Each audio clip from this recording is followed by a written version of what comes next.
नमस्कार। आज हम हिंदी साहित्य की एक ऐसी किताब पर बात करने वाले हैं जिसे जिसे क्लासिक का दर्जा हासिल है। फणीश्वरनाथ रेणु का मैला आंचल। जी हाँ, मैला आंचल। हमारे पास इससे जुड़ा एक बहुत ही गहरा विश्लेषण है। मैला आंचल एक गांव की गाथा। तो आज हम इसी के सहारे इस उपन्यास की दुनिया में उतरेंगे। और इसकी दुनिया में उतरने के लिए हमें थोड़ा समय में पीछे जाना होगा। सोचिए, साल है 1954। आजादी के बस 7 साल बाद जी। हवा में एक नए देश को बनाने का एक जोश है, बड़ी बड़ी उम्मीदें हैं। लेकिन ये तो हुई बड़े शहरों की बात। जमीनी हकीकत, खासकर गांवों में, वो कुछ और थी। और उसी हकीकत का चेहरा है बिहार के पूर्णिया जिले का एक दूरदराज पिछड़ा हुआ गांव मेरीगंज। बिल्कुल। और यहीं से कहानी दिलचस्प हो जाती है, क्योंकि रेणु ने मेरीगंज को मतलब किसी फिल्म के सेट की तरह सुंदर नहीं दिखाया। नहीं, बिल्कुल नहीं। यहाँ गरीबी है, कीचड़ है, बीमारियां हैं और समाज से लेकर सियासत तक हर चीज में एक तरह की, कह सकते हैं, एक सड़न है। जी। तो आज हमारी कोशिश ये समझने की है कि इस मैलेपन के बीच भी इंसान के अंदर की जो जीने की जिद होती है, वो उम्मीद, वो कैसे जिंदा रहती है। चलिए तो फिर मेरेगंज की असली तस्वीर से ही शुरू करते हैं। हाँ, तो जो बात सबसे पहले चौंकाती है वो यही है कि रेणु ने गांव की कोई रोमांटिक सपनों जैसी तस्वीर नहीं बनाई। उन्होंने उसकी कठोर, नंगी सच्चाई सामने रख दी। बिल्कुल, और यही चीज उस जमाने में क्रांतिकारी थी। देखिए, मेरीगंज की हालत बहुत खराब है। चारों तरफ कीचड़, भयानक गरीबी। और मलेरिया, कालाजार जैसी बीमारियां। हाँ, वो तो महामारी की तरह फैली हुई है। लेकिन यहाँ ये समझना जरूरी है कि रेणु का यथार्थवाद उस दौर के दूसरे लेखकों से अलग कैसे था। मतलब प्रेमचंद के यथार्थवाद में भी एक नैतिक दिशा होती थी, एक सुधार का संदेश होता था। अच्छा। रेणु ने पहली बार गांव को उसकी अपनी भाषा, उसकी अपनी धुन, उसकी अच्छाई बुराई के साथ बिना किसी बाहरी जजमेंट के पेश किया। मतलब उन्होंने किरदारों के मन की नहीं, बल्कि पूरे अंचल की, पूरे इलाके की आत्मा को पकड़ लिया। सही पकड़ा आपने, यही क्रांति थी। तो ये सिर्फ कहानी सुनाना नहीं था, बल्कि उस जगह की पूरी दुनिया को शब्दों में जिंदा कर देना था। और ये सिर्फ एक गांव की बात नहीं थी, है ना? नहीं, बिल्कुल नहीं। नया नया आजाद हुआ देश खुद अपनी हजारों मुश्किलों से जूझ रहा था। तो क्या हम कह सकते हैं कि मेरीगंज उस नए भारत का एक छोटा सा मगर बहुत सच्चा आईना था? हाँ, ये एक बहुत अच्छा पॉइंट है। और इसमें मैं एक चीज और जोड़ना चाहूंगी कि मेरीगंज उस नए राष्ट्र के सामने जो पहाड़ जैसी चुनौतियां थीं, उन्हीं का प्रतिबिंब था। आजादी के बाद अक्सर एक आदर्श और सुनहरे भारत की तस्वीर पेश की जाती थी ताकि लोगों में उम्मीद जगे। लेकिन रेणु ने दिखाया कि असलियत में गरीबी, अशिक्षा और गहरी सामाजिक रूढ़ियां वो इतनी आसानी से जाने वाली नहीं थीं। तो मेरीगंज की कहानी असल में उस वक्त की भारत की कहानी है। जी। इसी कठोर माहौल में दो किरदार मेरे मन में अटक गए, डॉक्टर प्रशांत और बालदेव। दोनों ही हीरो हैं, पर दोनों के रास्ते बिल्कुल अलग हैं। बिल्कुल, और ये बहुत दिलचस्प है। पहले डॉक्टर प्रशांत की बात करते हैं। एक पढ़ा लिखा, आदर्शों से भरा नौजवान डॉक्टर। आज के जमाने में तो सोचना भी मुश्किल है। हाँ, एक नौजवान डॉक्टर जिसके सामने पूरा करियर है। वो सब कुछ छोड़कर एक ऐसे गांव में चला जाए जहां मलेरिया और कीचड़ के सिवा कुछ नहीं। जी। ये एक अलग ही जुनून था। और वो विज्ञान और अपनी डॉक्टरी के दम पर गांव को बदल देना चाहता है। जी, लेकिन उसका ये जुनून और आदर्शवाद गांव की जमीनी हकीकत से बुरी तरह टकराता है। हाँ, मुझे लगता है इसका मोह भंग बहुत जल्दी हो जाता है। उसे समझ आने लगता है कि असली बीमारी तो मलेरिया या कालाजार है ही नहीं। सही पकड़ा आपने। प्रशांत को बहुत जल्दी एहसास हो जाता है कि असली बीमारी तो लोगों की सोच में है, समाज के ढांचे में और यहाँ की राजनीति में है। अच्छा। गरीबी, अंधविश्वास, जातिवाद और राजनीतिक गुटबंदी, ये सब मिलकर एक ऐसा जहरीला कॉकटेल बनाते हैं जिसे सिर्फ दवा की गोलियों से ठीक नहीं किया जा सकता। वो इलाज करने आया था, पर उसे लगता है कि पूरा समाज ही बीमार है। बिल्कुल। और फिर दूसरा किरदार है बालदेव, गांव का स्कूल मास्टर। उसके पास भी एक सपना है। उसका हथियार विज्ञान नहीं, ज्ञान है। हाँ, उसे लगता है कि शिक्षा ही वो रोशनी है जो गांव का अंधेरा दूर कर सकती है। लेकिन उसका रास्ता भी कांटों से भरा है। बहुत ज्यादा। गांव वालों के लिए सीधी सी बात है, पहले पेट की आग बुझेगी तब दिमाग की बत्ती जलेगी। पढ़ाई लिखाई उनकी प्राथमिकता में बहुत नीचे है। और उसके नेक इरादों पर गांव की सामंती सोच और वहां की राजनीति हावी रहती है। बिल्कुल।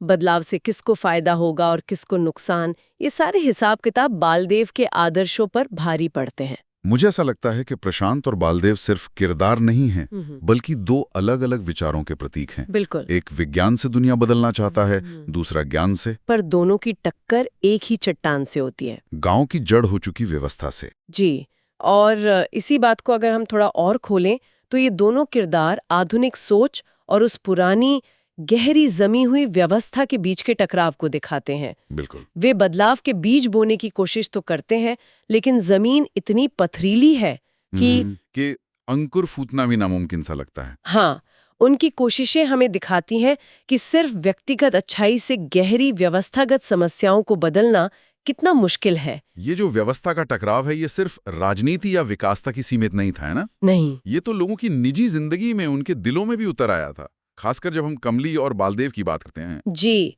कमली का किरदार बहुत अहम है।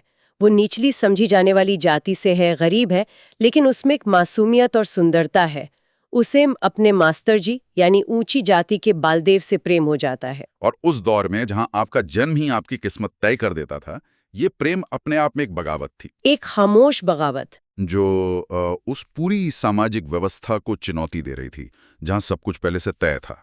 पर क्या गांव इस चुनौती को स्वीकार करता है? कहाँ, बिल्कुल नहीं। और यहीं इस कहानी का सबसे दर्दनाक पहलू सामने आता है।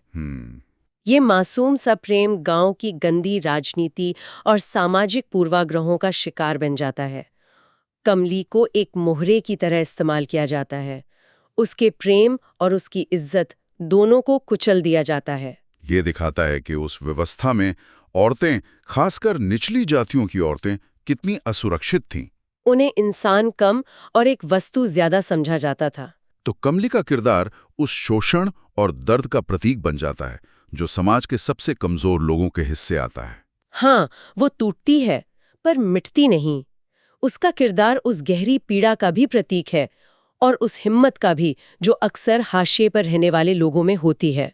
एक तरफ ये प्रेम और जाति का संघर्ष है, और दूसरी तरफ मेरीगंज का राजनीतिक अखाड़ा। ऐसा लगता है जैसे ये छोटा सा गांव पूरे भारत की राजनीतिक खींचतान का एक मिनी मॉडल बन गया हो। ये पहलू बहुत दिलचस्प है। गांव में हर तरह की विचारधारा मौजूद है।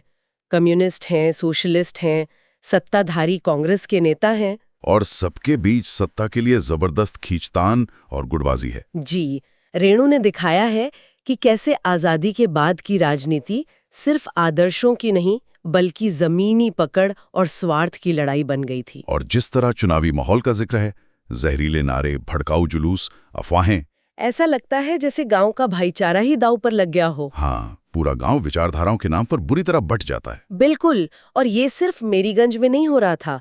ये उस वक्त के नए नए आजाद हुए भारत के कई हिस्सों की सच्चाई थी। लोकतंत्र नया था और पुरानी सामंती ताकतें अपनी पकड़ छोड़ने को तैयार नहीं थीं। और इस उथल-पुथल में प्रशांत और बालदेव जैसे लोग, जो सच में कुछ अच्छा करना चाहते हैं, वो आसानी से निशाना बन जाते हैं। हाँ, उन पर झूठे आरोप लगते हैं। प्रशांत पर कम्युनिस्ट होने का ठप्पा लगा दिया जाता है कि वो बाहर से आकर गांव में गड़बड़ी फैला रहा है। और बालदेव को पुरानी व्यवस्था का समर्थक बताकर बदनाम किया जाता है। उनके नेक इरादे राजनीतिक दांवपेच में पिस कर रह जाते हैं। ये दिखाता है कि राजनीति जब सिर्फ सत्ता का खेल बन जाती है, तो वो समाज की सबसे अच्छी कोशिशों को भी कैसे कुचल सकती है। और ये सिर्फ बहस और इल्जामों तक नहीं रुकता, ये हिंसा तक पहुंच जाता है। कहानी में एक मोड़ आता है जहां एक जुलूस में हिंसा भड़कती है, गोली चलती है और एक बेगुनाह मारा जाता है। हाँ, वो हिस्सा पढ़कर तो रोंगटे खड़े हो जाते हैं। बिल्कुल। वो मौत सिर्फ एक दुखद हादसा नहीं है, वो उस राजनीतिक जहर और नफरत का भयानक नतीजा है जो धीरे धीरे पूरे गांव में फैल रहा था। वो इस बात का प्रतीक है कि कैसे बड़े बड़े नालों और विचारधाराओं की लड़ाई में आम बेगुनाह लोग पिस जाते हैं। जी। और ऐसी भयानक घटना के बाद तो किसी का भी हौसला टूट सकता है। कोई भी सोचेगा कि सब खत्म हो गया। क्या प्रशांत और बालदेव हार मान लेते हैं? नहीं, और रेणु की खासियत यही है कि वो इस राख से भी उम्मीद की एक चिंगारी खोज निकालती हैं। वो हिल जरूर जाते हैं, लेकिन हारते नहीं। अच्छा। प्रशांत और भी ज्यादा लगन से अपने डॉक्टरी के काम में जुट जाता है, जैसे वो सेवा करके उस हिंसा का जवाब दे रहा हो। वो नफरत का जवाब हमदर्दी से देना चाहता है। और बालदेव का क्या होता है? वो भी तो इस पूरी राजनीति में पिसता है। बालदेव भी टूटता है, पर वो भी फिर से खड़ा होता है। वो अपना स्कूल दोबारा खोलता है, लेकिन अब उसके लिए शिक्षा सिर्फ अक्षर ज्ञान नहीं है। तो क्या है? अब ये अंधविश्वास, नफरत और राजनीतिक साजिशों के खिलाफ एक हथियार बन जाती है। उनका ये दोबारा उठ खड़ा होना दिखाता है कि गहरी निराशा के बीच भी इंसान का जज्बा और उसके आदर्श पूरी तरह मरते नहीं हैं। उपन्यास के अंत में जो जोरदार बारिश होती है, जी, वो भी बहुत कुछ कह जाती है ना। जी, वो मूसलाधार बारिश एक तरह का शुद्धिकरण है, एक कैथारसिस। ऐसा लगता है जैसे वो बारिश गांव की सारी गंदगी, वो कीचड़, नफरत और हिंसा के दाग सब कुछ धो रही हो। तो अंत में हार का एहसास नहीं है? नहीं, एक धुंधली सी ही सही, पर भविष्य के लिए उम्मीद बाकी है। वो जीने की जिद, वो जीजीविषा अभी जिंदा है। तो अगर हम इस पूरी बातचीत को समेटें तो उपन्यास का शीर्षक मैला आंचल सिर्फ बाहरी गंदगी की बात नहीं कर रहा। बिल्कुल नहीं, इसका मतलब कहीं ज्यादा गहरा है। ये मैलापन राजनीतिक भ्रष्टाचार का है, सामाजिक रूढ़ियों का है, जातिगत भेदभाव और अज्ञानता का है जो समाज की आत्मा को गंदा करता है। और रेणु इसी मैलेपन का टकराव दिखाते हैं इंसानी आत्मा की सहज पवित्रता से और उस आदर्शवाद से जो प्रशांत और बालदेव जैसे लोगों में जिंदा है। एक सवाल मन में आता है, ये कहानी 1954 के एक गांव की है। क्या आज के दौर में इसकी कोई प्रासंगिकता है? मेरे ख्याल से आज ये और भी ज्यादा प्रासंगिक है। गरीबी, स्वास्थ्य सेवाओं की कमी, जातीय तनाव, राजनीतिक मौका परस्ती, क्या ये मुद्दे आज खत्म हो गए हैं? नहीं, हो सकता है उनका रूप थोड़ा बदल गया हो, लेकिन वो जड़ें आज भी उतनी ही गहरी हैं। मैला आंचल हमें बार बार याद दिलाता है कि व्यवस्था की समस्याएं कितनी जटिल होती हैं, लेकिन साथ ही ये इंसान के जज्बे की ताकत को भी सलाम करता है। तो शायद अगली बार जब किसी पिछड़े कहे जाने वाले इलाके की कोई कहानी पढ़ें या देखें तो सिर्फ धूल और गरीबी ना देखें, हाँ, बल्कि वहां किसी डॉक्टर प्रशांत के जज्बे को, किसी बालदीव के संघर्ष को या किसी कमली की अनकही पीड़ा और जीने की इच्छा को समझने की कोशिश करें। और यहीं पर एक सवाल मन में आता है जिसे शायद हमारे सुनने वाले अपने साथ ले जा सकते हैं। आज के इस आधुनिक, डिजिटल और तेजी से बदलते भारत में मैला आंचल के कौन से पहलू सबसे ज्यादा चुभते हैं? क्या हमारे